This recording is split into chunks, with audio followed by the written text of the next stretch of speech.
माताएं विशेष ध्यान दें, पीछे तक माताओं ध्यान से सुनो मेरी बात।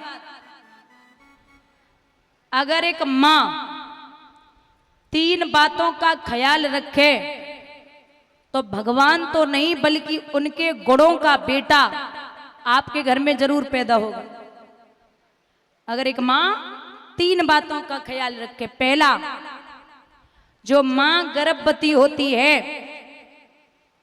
उस मां को सुबह उठकर के 4 बजे ब्रह्म मुहूर्त में, गांव में चाकी है, चाकी मिट्टी की है अभी, हाँ, तो वो जो चाकी होती है 4 बजे उस चाकी को 1 या 2 किलो जौ या गेहूं पीसे सुबह उठ के 4 बजे।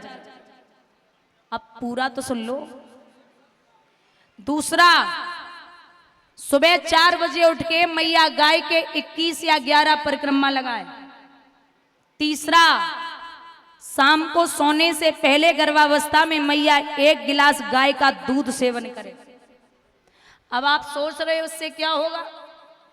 तो जो मां ब्रह्म मुहूर्त में 4 बजे चाकी पीसती है, पहले माताएं बहुत चाकी पीसती थी, मतलब पहले आटा घर में ही पीसा जाता था तब खाया जाता था। तो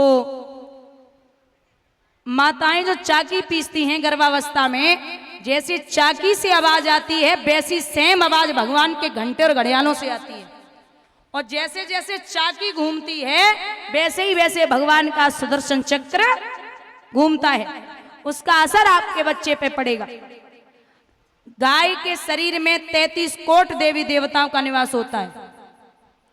एक मैया गर्भवती होती है तो कहीं बाहर ज्यादा नहीं जा सकती, इसलिए गाय के परिक्रमा लगा करके 33 कोट देवी देवताओं का दर्शन करे और हर तीर्थ का दर्शन करे, हर तीर्थ घूम ले।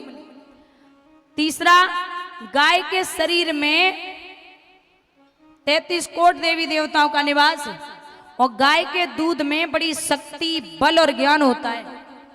जो मैया गर्भावस्था में गाय का दूध पिएगी उसका बेटा हो चाहे बेटी हो बड़ा बुद्धिमान और ज्ञानी पैदा होगा। बोलिए गोविंद भगवान की। ऐसा मैं नहीं, मेरी माँ बताती है, मतलब मेरी मम्मी कहती हैं कि जब मैं मैया के पेट में थी तो उन्होंने कम से कम 5 भागवत सुनी थी और रोज गाय का दूध सेवन करती थी। अब ये तो पता नहीं कि मैं विद्वान हूं या नहीं हूं, लेकिन थोड़ा बहुत असर तो है ना।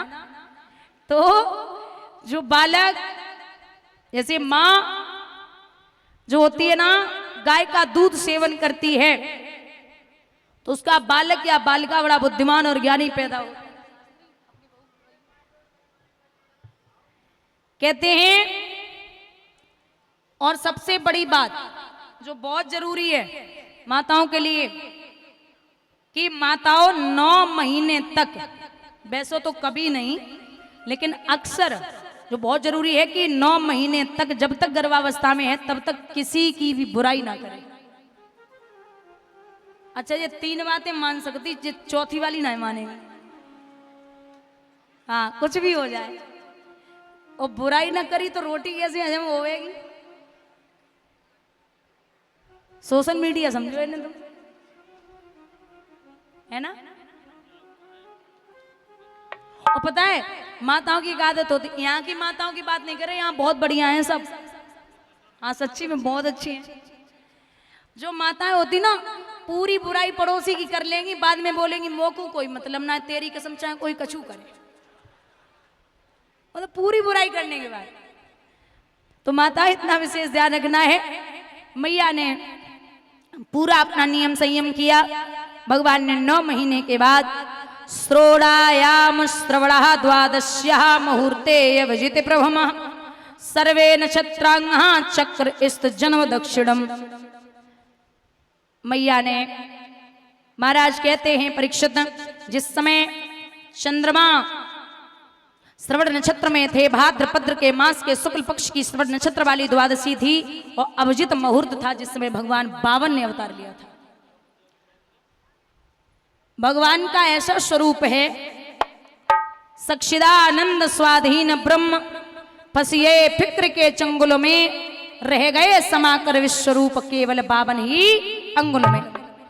तन पर वो पीतांबर न रहा छोटा सा पीला कम्बल है, वो शंख नहीं, वो चक्र नहीं, हाथों में दंड कमंडल है। बैजंती कौस्तुम भूलिए, सीधी तुलसी की माला राजा बना दिया गया। एक कहावत सुनी होगी कि खुदा जब हुस्न देता है तो नजाकत आई जाती है।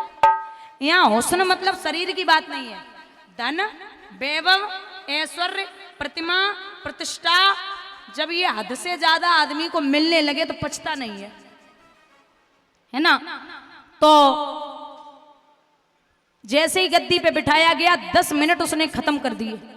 भोजन लाओ, अप्सराएं नचाओ, वस्त्र लाओ, 10 मिनट खत्म। शुक्राचार्य बोले जे बेवकूफ है इसको क्या करें। एक कंकड़ पड़ा था, कंकड़ उठाया और फेंक के मारा, यहाँ लगा। एकदम होश आया कि मैं तो बस 10 मिनट के लिए, 14 मिनट के लिए और राजा बना बैठा हूं, फिर तो सब ही खत्म। शुक्राचार्य बोले अभी ये करेगा क्या।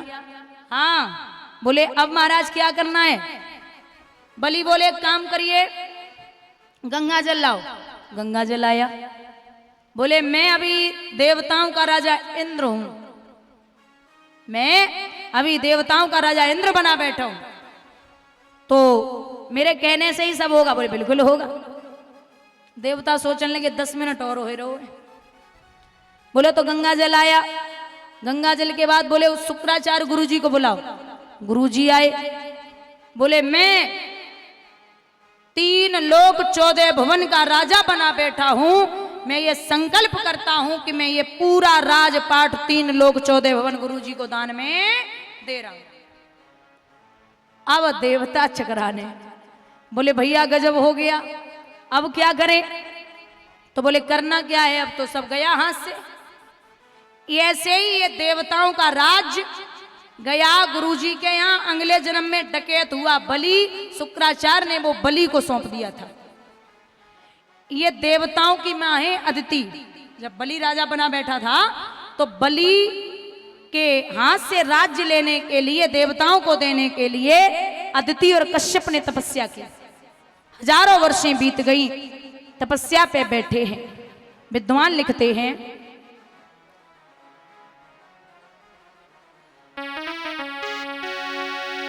ए बैठे हैं तपधारी दोनों, करें तपस्या भारी भैया।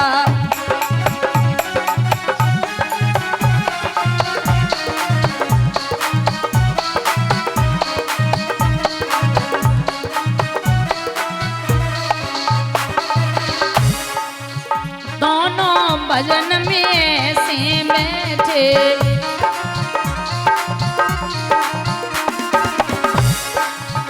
दोनों भजन में ऐसे बैठे।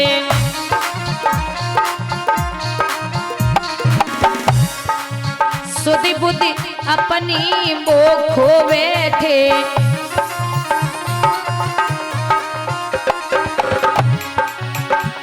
ए बैठे ही तपधारी दोनों, करें तपस्या भारी दोनों।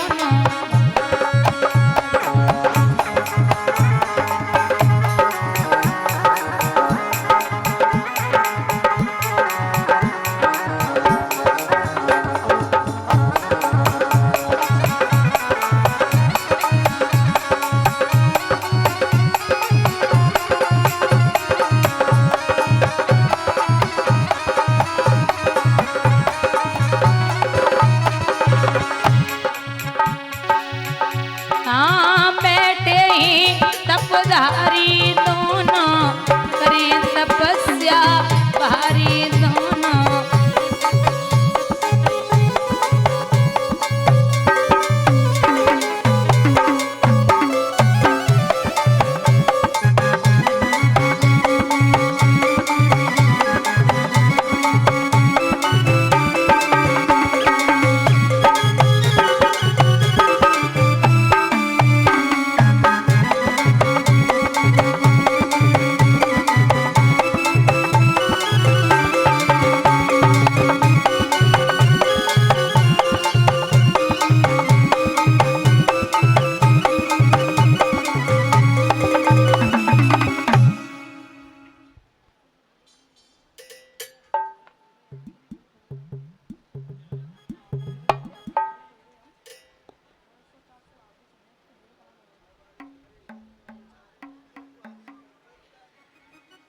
महाराज तपस्या की है, भगवान प्रसन्न हुए, बोले वरदान मांगिए।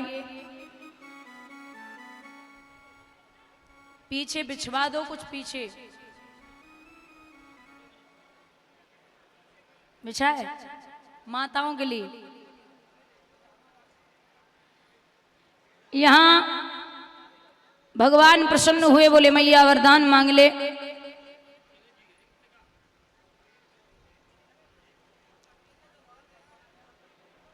तो कहा है कि अगर वरदान देना चाहते हो तो एक वरदान दे दो। कौन सा? नाथ आपके जैसा बेटा मेरे घर में पैदा हो जाए। परीक्षित बोले नाथ ये बताइए, बलेम पदत्रयम भुवे कस्मात् दरिर्याचतः भूतेश्वराम कृपवल्लभधार्यो यपि भवन्तमः।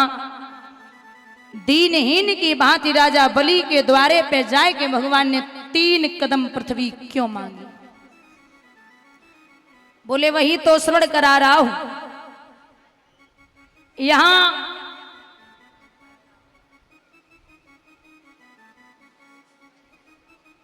भगवान ने कहा कि मैया तू हमें मांग रही है तो तीनों लोगन में हमारे जैसो बेटा ना है। अब तूने मेरी तपस्या की है तो मैं स्वयं तेरे घर में अवतार धारण करूंगा। और